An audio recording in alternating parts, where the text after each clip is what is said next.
go through your journey. Talk to me about, not today, not the budget numbers, but you were a very engaged Democrat, very engaged. Action. Well, I really believed that I was a well-informed voter. I watched ABC World News. I watched Meet the Press every week. I watched This Week. And I watched MSNBC almost every day. I believed that I was informed and I had the most valuable pieces of information that I needed to know in order to be a solidly informed voter.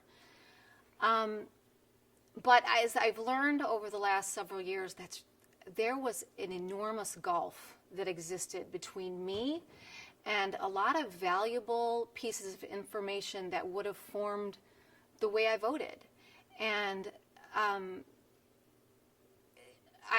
would say the turning point for me was during the healthcare debate. Actually, the doors started to open and become a little bit ajar for me during the debate on the stimulus. And I watched President Obama, and I just remember thinking, this is not what I thought I was getting. I thought he was a little bit my way or the highway. I thought he understood our debt and our spending problem. And I didn't at the time have a problem with the stimulus, but I had a problem with the fact that it feels like we're pushing an awful lot of money, and we're not really thinking about, is this the best way to solve the problem with this money?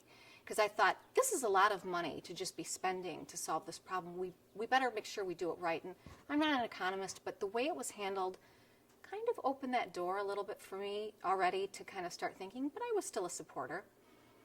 But by probably June in 2009, that whole, we're not really thinking about what's the solution, I started noticing that a lot more. And I started listening to how the healthcare debate was being pushed. And it was, to me, being pushed not by sitting around a table or having a national, open, honest discussion about our problems and what those solutions were. I felt like it was, this is what we want. We're going to demonize any opposition. We're going to negatively push it through. And that really started to push me. And then, as I listened to some of the things that were being said to push the healthcare debate, I was done. And when that moment hit for me, I started watching. I was noticing there were things that were happening at that time on healthcare, with Medicare, for example, things that weren't being reported in the news. And I started thinking, well, that's weird. We're talking about healthcare. We have a whole bunch of people who are saying, let's give Medicare for everyone. Why is the news not reporting some of these big events happening in Medicare right now? And so I started thinking, what else aren't they telling me? And so I spent a lot of sleepless nights trying to figure out what's going on. And I learned so much. I went through old CBO reports. I started going through current ones. I started looking at C-SPAN video. I looked back at old media reports like the New York Times and CNN, and I started putting all these pieces together and realizing, wait a minute, this is not real. What I just bought and what was sold to me is not really real. And I was angry. And the more I looked and the more I learned, the more angry I became. And I decided, you know what, I can't sleep, so I have to do something. I started to try and get involved. And I was very vocal. People started to get to know a little bit what I was thinking, and one of my friends on Facebook sent me an invitation to something for, it was the Million Med March in Chicago, and through there I met a physician named Mark Nierhoff, and I ended up getting connected with a group called Docs for Patient Care, which was a grassroots organization of physicians who kind of came together during the healthcare debate to try and impact the discussion and say, hey, this is what we're not talking about. This is how we're losing patient control and physician control. and how costs are going up, and they tried to impact that debate. And so I got connected with them, and we went to D.C., and we still go to D.C. a couple times a year. Talk about your days as a Democrat. I mean, I just, the kind of information you got, the way you made decisions. Okay, but I just want to clarify. I'm not sure at the time I was calling myself a moderate liberal, but I wouldn't have called myself a Democrat. So I was definitely considering myself a moderate liberal, probably the majority of my adulthood. I might have been even a little less moderate and more liberal in my earlier days. But I was always willing to vote for whichever party.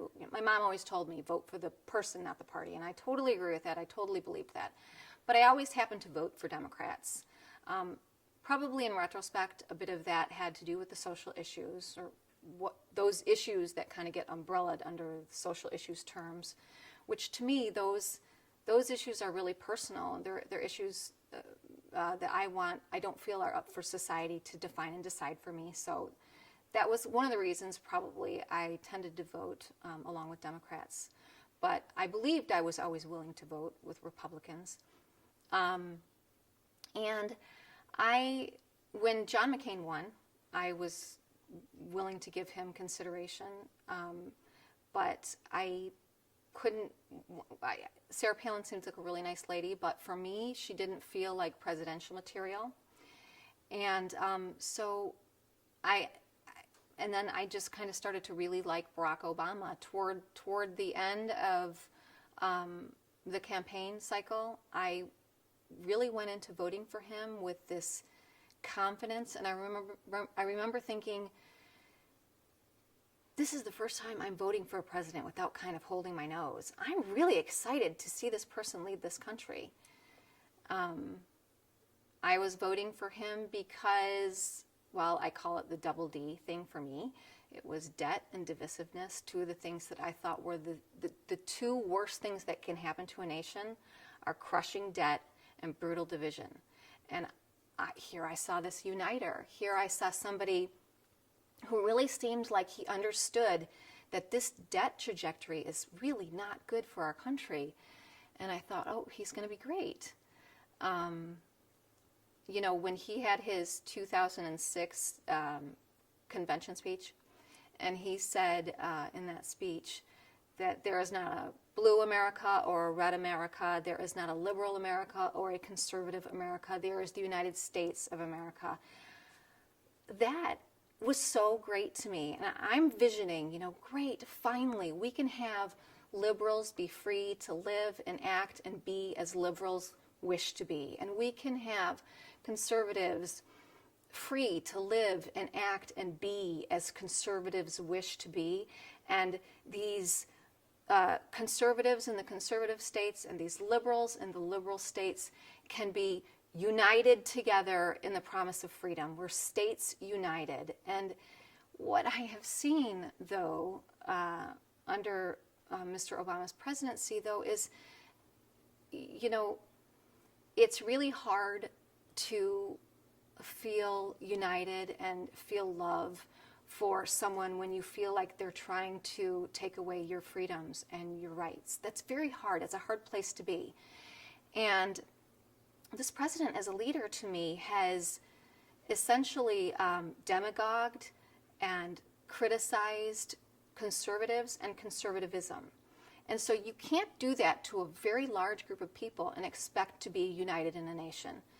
And he has taken groups here and called, okay, these groups are victims, these groups are victims, these groups are villains, and these groups are villains. You can't do that in a society and expect people to unite. So, in 2008, we were looking at a country where we had just really gone through a spending binge and a debt binge. And, things are so different for me now. My awareness and understanding is so different me today than it was in 2008. But my thinking in 2008 was the Republicans caused all this horrible debt. The Republicans caused all this major divisiveness.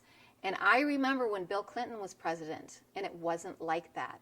So whenever I would listen with a much more limited knowledge and a much more limited awareness.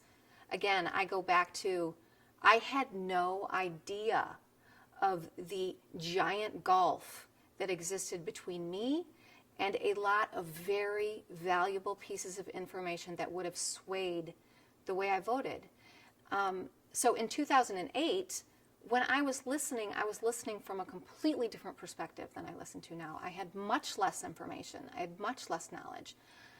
And probably worse, I believed I had knowledge. I believed I had information. I believed that Diane Sawyers would never misinform me, that she was giving me all the information I needed, that she would never lie to me.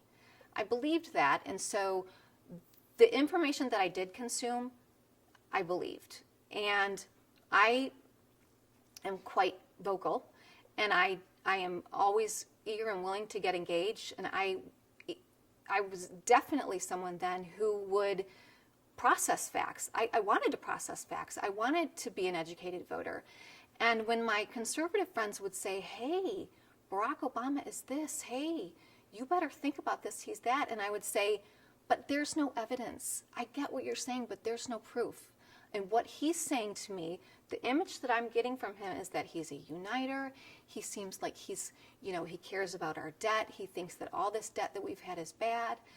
And, maybe he's like Bill Clinton, and maybe he's going to get this debt reined in, and things will be better, and we won't be so divided. And so for me, even back then, I wanted facts and I wanted information. I needed evidence of everything. I'm still the same way. I'm probably more the same way now. But I am sorry to say I wasn't as informed as I thought, and I bought a bag of goods. It was during the stimulus debate, so it was shortly after Barack Obama was elected, that my intellectual door on things started to it opened just a little bit. I remember thinking, that's not the president I thought I was voting for.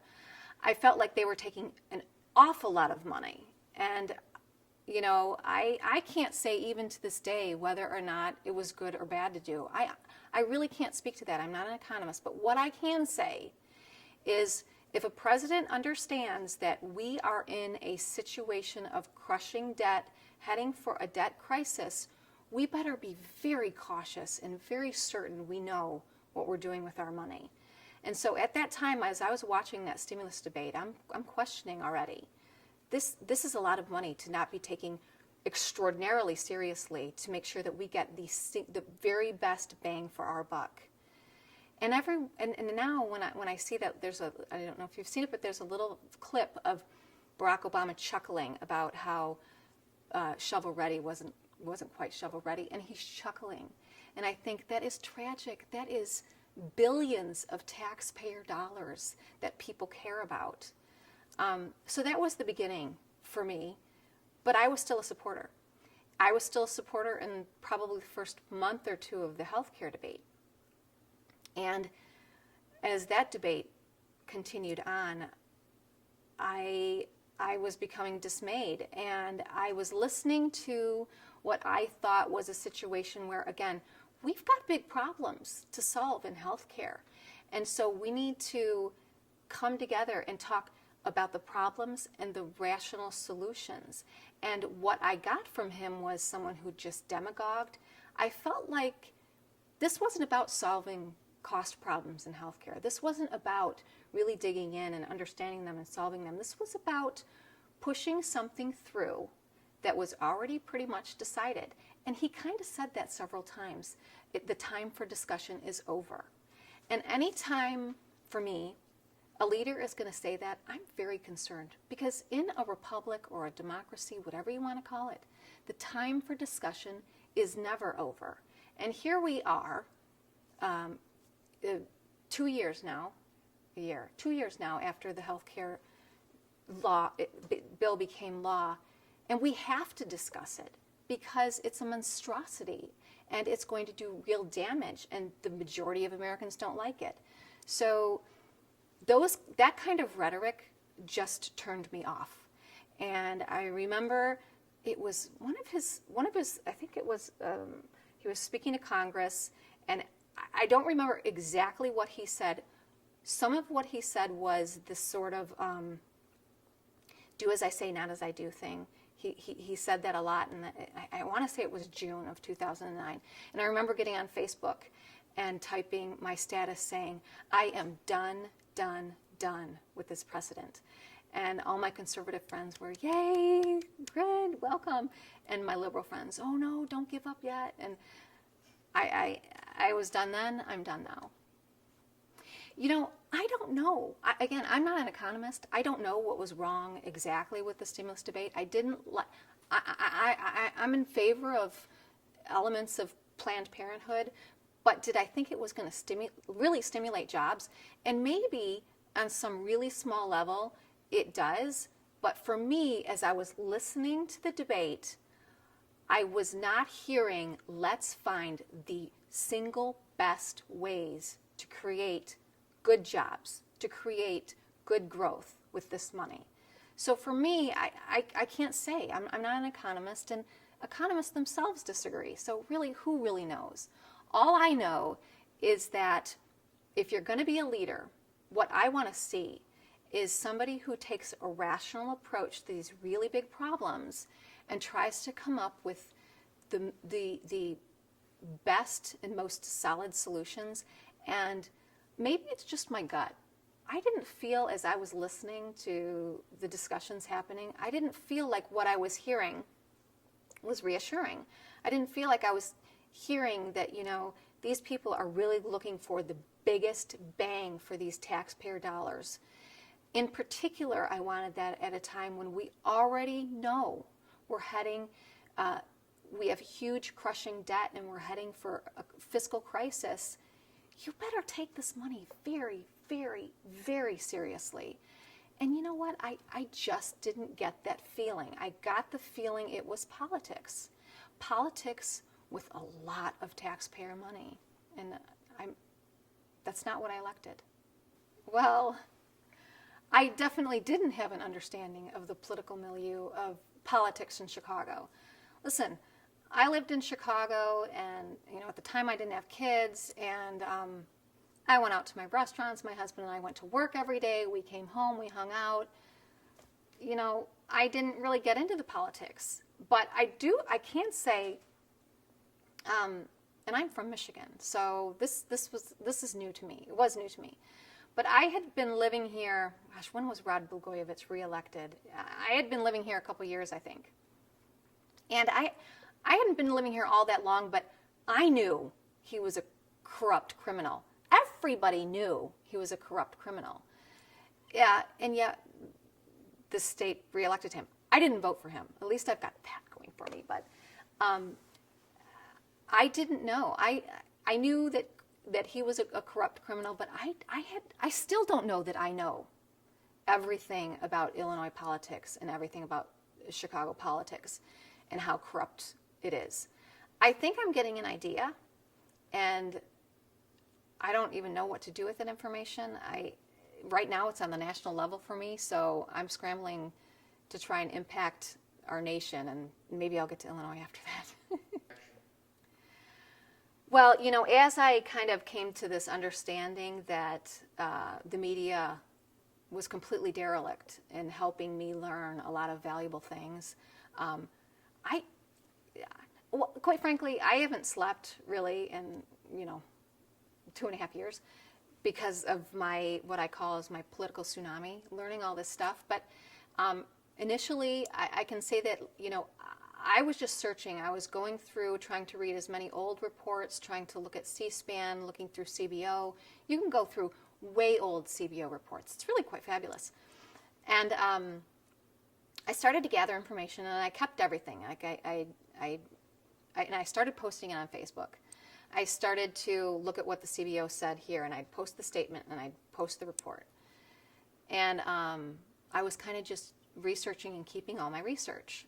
And as I continued to get a little bit more involved, I got involved with Docs for Patient Care and went to D.C. several times. And I decided about 8 months ago, actually it was a year and a half ago, I decided, somebody's got to do something. Somebody has to do something to help the me 4 years ago, the people like me 4 years ago, reach this awareness that, you know what, there's a huge gulf between what you get from the media, those nuggets of information that would matter to you if you knew them. I want to reach those people because I had accumulated all of this information. And, what they say about the health care bill in the news media is different than it is if you go and you actually read the Congressional Budget Office reports or the Center for Medicare and Medicaid Service Chief Actuary reports. If you read that stuff, you'll get a different understanding than what the media tends to sell. And so a year and a half ago, I was going to put together a website to kind of get that going, get that process of how do we reach these people like me. Because again, I wasn't unwilling to look at facts. I wasn't unwilling to process facts. I just had no idea where to look. I thought I was getting them. So I wanted to figure out how to reach people like me 4 years ago. And I started with a website that was going to be kind of like, American Idol for politics, where I would post a question, for example, what caused the economic crisis? And I would post the question and people would be able to submit a response, from the left or from the right.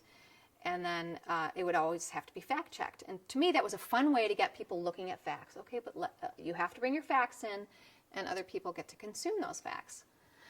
But at the time, it just seemed really exhausting to me with young kids. So I it kind of fell away. And then about probably 6-8 months ago, I don't know how many people follow politifact.com, but I have noticed that they are not very trustworthy.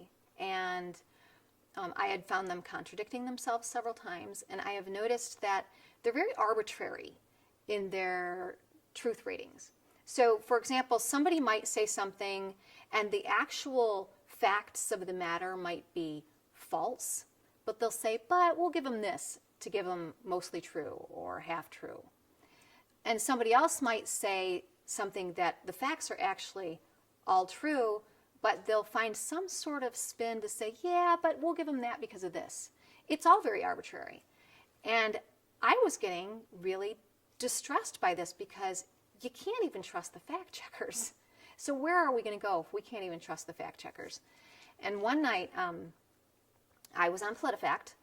It was in the fall sometime, and I noticed that when Herman Cain had made the statement that employees are paying 15.3% payroll tax in this country, PolitiFact rated that untrue, and they said because the employer pays half. Well, skip forward, or was it a month? There was a month difference. Skip forward or backward, I can't remember. When Mr. Obama made a statement, and they needed in order to give him a true statement, like a true rating on his statement, they had to say, well, employees pay the employer's share of payroll taxes too. So that night, and this was just so blatant to me, that you say for one person it's false, employees only pay half of their payroll taxes, but for another person you say employers pay half. So I don't know if I just worded that right, but for me that was so blatant, and I did not sleep at all that night. And my husband came down. I was down here, and I said, you know what? I have to do a website. Somebody has to try and do something.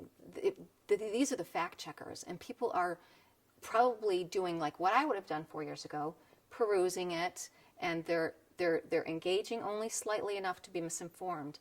And God love my husband. He said, I'm all for it. And so I started doing that. Is that you talk about Diane's story and all kind of old media, which very much frames the argument for their liberal buddies, because that's their worldview. Sure. But we've exploded that in the last 10 years. We've had a revolution in new media and social media. Hence, a housewife with 3 kids, triplets in suburban Chicago, can start her own website and start putting stuff out there and actually get people to come to it and pay attention to it and comment on it and all that.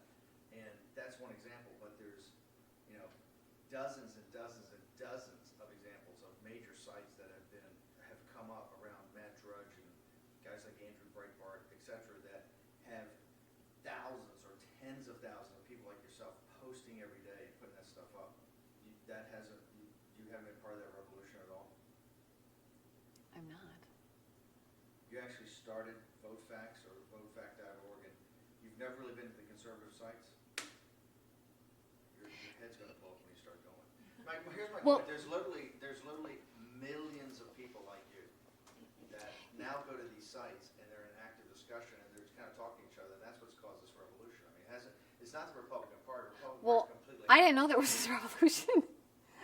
I am in my head. You haven't seen the Tea Party, or I guess when you have triplets, you're kind of engaged. I gave 2 speeches at Tea Party events, and Do what? I gave 2 speeches at separate Tea Party events. Let's go to your involvement with the Tea Party. Well, again, I don't know if that. Okay. Ready? I have sound. See these Tea Party rallies or the Well, town but the halls problem around- I see from my perspective. Okay. This one. You're freaking me out now. Oh, jeez. It just doesn't make any sense. That's what I want to get to. Okay. Okay? Action. Okay, so the problem for me is that I'm still in the Tea Party, and I love the Tea Party, but for me, it's people who are already decided. For me, if you're going to a Tea Party event, you've already made the transition. You already get it. You already know that where we're heading is bad and why. And so when I look at it, I see there's all these people, again, the me 3 or 4 years ago, who don't get it but could. And so I guess I'm kind of narrow-minded. I'm kind of narrowing on that group. I can't think about the people who I know I'll never reach, the far left, or the people who are already to the right and they already get it. So that whole movement, all that group, I'm fine. I'm not flowing there because I feel like it doesn't need me. My flow and my feel is really directed to me 3 or 4 years ago. Those people that I get it, I know, they're reachable. They want facts. They want to be educated voters. And that's where my thinking flows to. And so I'm having trouble thinking beyond those people that I want to reach. They're my focus. Does that make sense to you? It makes perfect sense. That makes perfect sense. This is a president who has said, I want to lead by example. I'll lead by example. And so from my perspective, the examples that his behavior is leading are basically how to blame others, how to say one thing and do another, how to demonize your opponent in order to win an argument, how to further divide people, how to not take responsibility. I mean, his examples have been really bad as far as I'm concerned as a leader. And I really think that there is not much more you need to know about this president, much beyond how terrible and how tragic his budgets have been. And if somebody wants to say, oh, that's just political stuff, they never get passed anyway, I'm not okay with that. I am not okay with somebody who stands up there and says, I'm going to lead by example. I'm going to tell you that we need to make the tough fiscal choices. I'm going to tell you that we need to learn to live within our means. But what I'm going to do, or try and do, is completely different. And we can get to that part where, you know what, I don't have to look at you, either of you, on the right or the left, and be afraid that you're coming after my freedoms. I can look at you and say, you know what, you guys have these conservative states, you guys have these liberal states, and glory be, I'm so excited. I get to decide where I want to live. I get to decide what's best for me. And all of a sudden, everyone gets to look at their neighbors and say, you know what, you're not the enemy of freedom. You're not going to try and take this, that, and what freedom. And to me, that kind of language and that kind of national discussion on, hey, let's let people be free to be who it is they are, I think that is a really good step toward getting the divisiveness part under control. I really think it comes down to leadership and what the leaders say. And gosh, as I say that, I shiver to think that they have that much control, but they kind of set tone. And look, the way I see it, I don't want to disparage Ronald Reagan, but I don't think he was exactly a conservative, meaning government didn't get smaller, spending didn't get smaller, debt didn't get smaller. And if you look at over the last 50 years, if you look at the kind of where we've been going with higher government spending, higher government debt, growing entitlements, more regulations, and another one is, the poor and the middle class have been paying less of our total federal income tax dollars, total federal tax dollars, and the wealthy have been paying a higher share. And what's happening? We're more divided. We have more, right now we have more poverty. We have greater income inequality right now. Things are not so good. And so calling for more of that, we've already tried the grow government, grow the entitlements, make the wealthy pay a larger share. We've already tried all that stuff. Oh, and more regulations. Why don't we have a discussion about trying something else? But here again, so if we're thinking about where's the incentive for the people who benefit from this system, where's their incentive to change? And I would say that their incentive is that it's not going well, that they're the ones that are living in the horrible areas that they feel stuck in, that they're shooting each other and they feel hopeless. And if they're calling this good and they want more of this, we have to change the dialogue. We have to change the discussion and how we're talking about these things.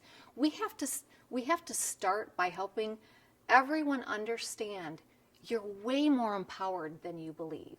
You have the power to change the path of yourself and of our nation. And that starts with our leaders giving that message to people, saying, you know what? We're here to help you, but you have to have the power to change your life. And I think there's a lot of people who, if you have young kids and you think, gosh, it's really great to have all this. It's really great that I have this sort of system where I don't have to give much and I get a whole lot. But what about your kids? What about the future? What about later? And, they have said, the Congressional Budget Office, and that, I think it was the Congressional Budget Office, I don't want to misquote myself, but I'm pretty sure it was them who said that, maybe it was the Debt Commission, that, look, if we don't do something now, if we don't get, they didn't say this exactly this way, but they basically said later it's going to be a lot harder on people. And so those people have an incentive to change the direction because it harms them most in the end. They're the ones that are all of a sudden going to be like, well, wait a minute. I don't have skills. I don't have a job. I don't have government money now because we're bankrupt. So long term is the incentive. Here's what I think. I think that we can all have arguments and we can go back and forth on what the founders meant and what they said and what they did and who they were. And quite frankly, we could argue this for the rest of time. And I think the system they set up was it was the framework to have perpetual discussion. It was, from the way I see it, they didn't agree on a lot of things. And the way I look at it, they kind of set up the system to have a perpetual discussion to sort of make sure that when at all possible, make sure that everybody gets something in there, that not everybody is disenfranchised from having a say in what happens. But I think we can argue about what they mean and what they meant, but I think the point is now, there's one thing about the founders that no one can deny, and that's that they cared about freedom. And You can argue about whether or not they wanted a big federal government or they wanted states to have more power, but you can't argue about the fact that they all cherished the concept of freedom. And the problem we have in this nation is that we're losing it. You can't have a federal government that has this albatross around your neck, again, that is against your will, racking up massive debt that you have to pay for. That's not freedom. And so, based solely on the freedom thing, I think they'd be disappointed. I think they'd be heartbroken, kind of the way I am. And, you know, I don't know, as far as the founders are concerned, really what they thought about.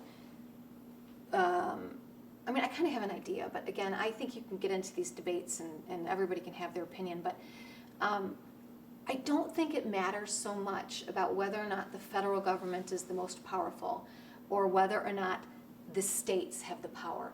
What really matters, and what I think would really matter to them, is that people have freedom. So if we have a system where, you know what, we can talk to the cows come home about whether the power should be with the federal government or the power should be with the state, but the bottom line always has to be the freedom of the individual. And if we have states where I say we go back to, I don't know if it's going back, but if we start the discussion on, you know what, let's let people be free to be who they are. Let's let the blue states be the blue states. Let's let the red states be the red states. And that's how we get maximized freedom, because we can argue about what they wanted the federal government to look like or the state governments to look like, but I don't think we can argue that they all seriously cherished freedom. And at this moment in time, if they were to come here, I think that would be their focus, is look, what maximizes freedom? And I think that would be it. And the blue states would have to handle the costs and the consequences of their choices. The red states would have to handle the costs and the consequences of their choices. And collectively, we are the United States of America that are united in the promise of freedom. I really think that the most important thing that we should all get from our founders has nothing to do with government other than preserving freedom, individual freedom. If we looked at real free market healthcare in the United States, we already have. This is an amazing thing. This is what I love about America. This speaks to why America is so great and what I love about it. We have physicians right now all over this country trying to figure out how to make that system happen. Okay, this federal government created this horrible thing for our healthcare system, and let's be honest, it's horrible for our healthcare system because it's unsustainable. It can do great things tomorrow, it can do great things in 2 years, but it's unsustainable. So you haven't created something solid, you haven't created something that's going to work. And so there's a lot of physician groups around the country right now who understand that and say, you know what, we're not going to wait, we're going to innovate. There's this group in North Carolina, and there's groups actually all over right now that are innovating in this way, but this particular group, they're doing free market. At least one of them has only done free market. So it's just me and you. It is, we make the decisions. There's no third-party payer that has to come in and say, oh, no, or anything. It's you and your doctor. And they give an example on an interview with Kevin MD. One of their patients was a woman with a 15-year-old son, and her husband had left her, and he took his health insurance policy with him, which left her and her son without health insurance. And she was diabetic.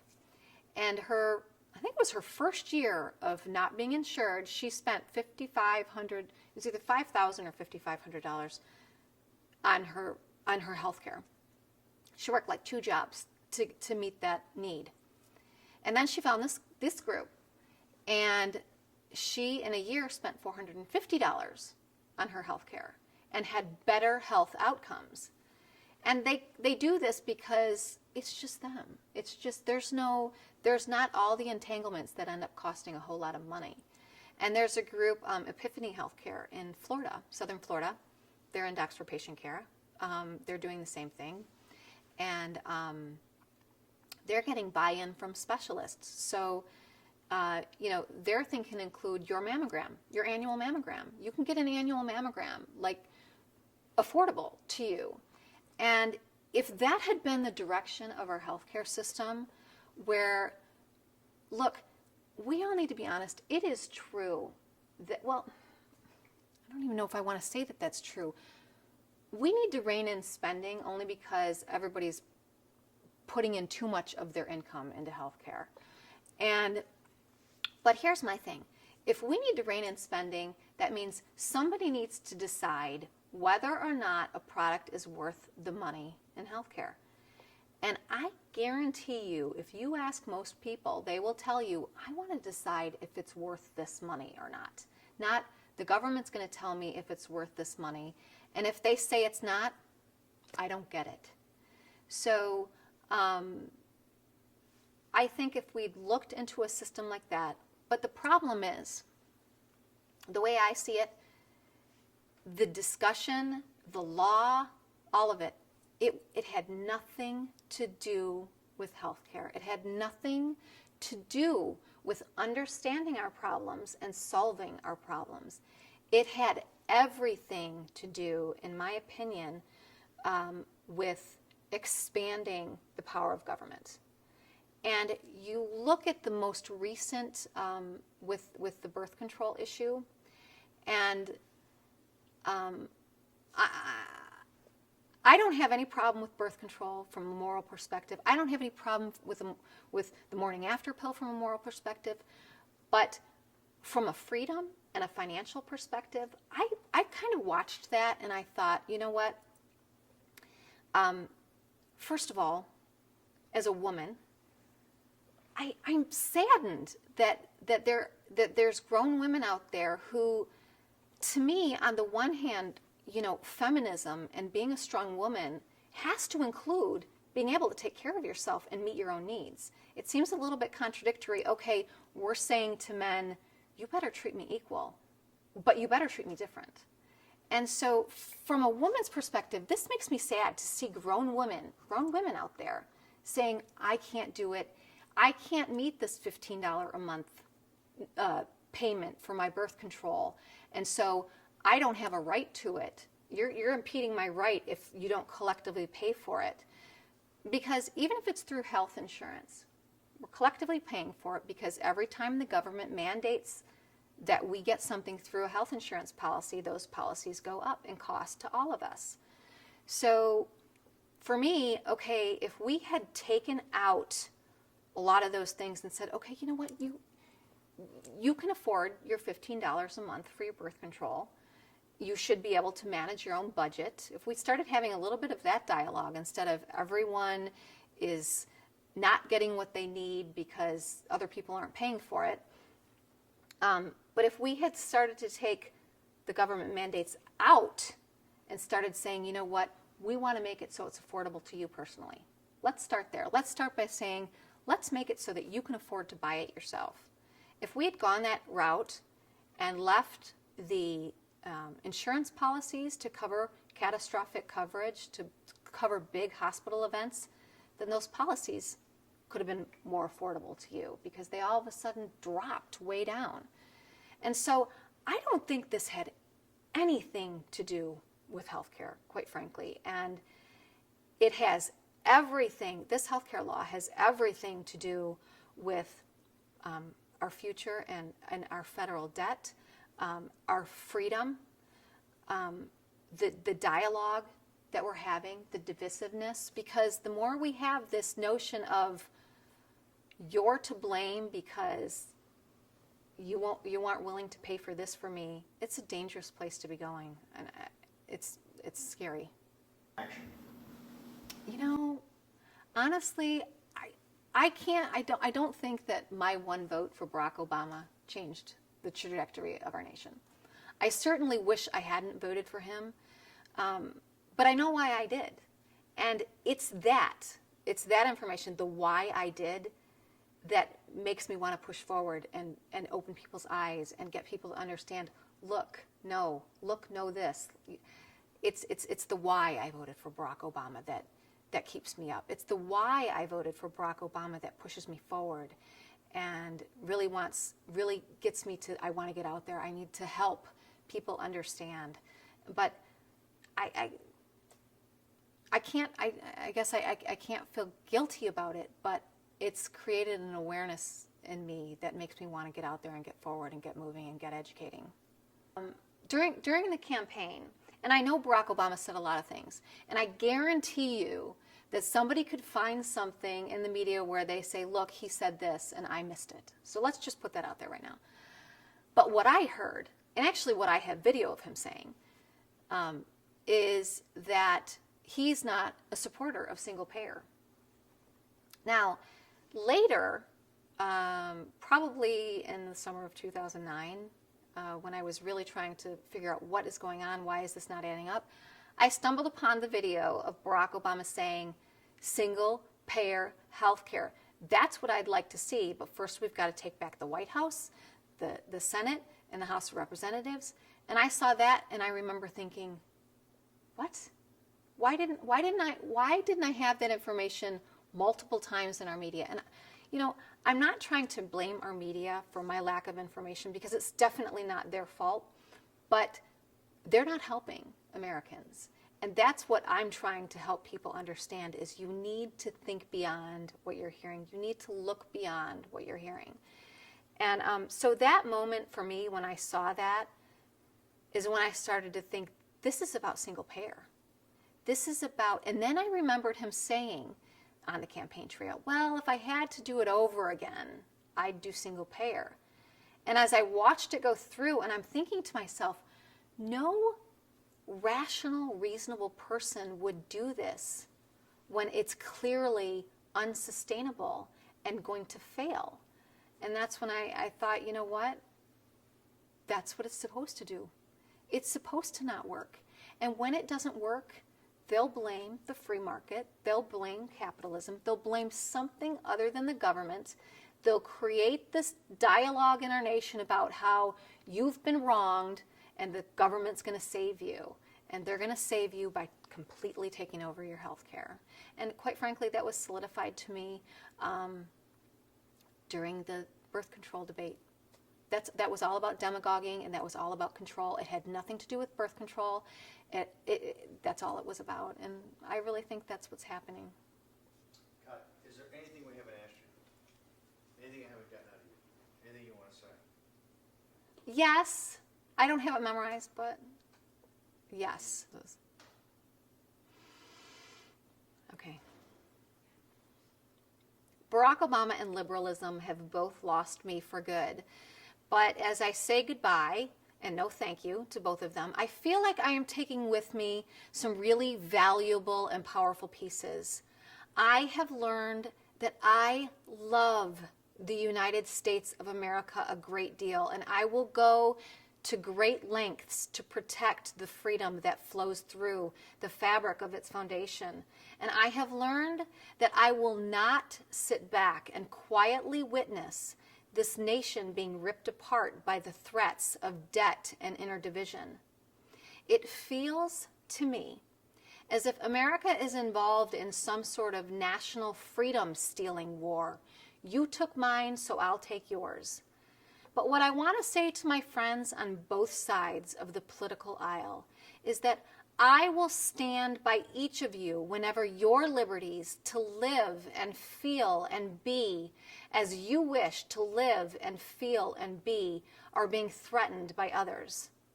And to my friends on the right, I say this: I hope for change in 2012. And if we get it, we will have an opportunity to shift toward mending in this nation. I ask that you all remember how you have felt.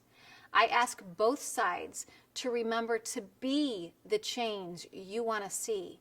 If freedom really is important to you, then show it by protecting other people's freedoms and not just the ones that you value for yourself. Because it seems to me that freedom must exist for all of us, or it will exist for none of us.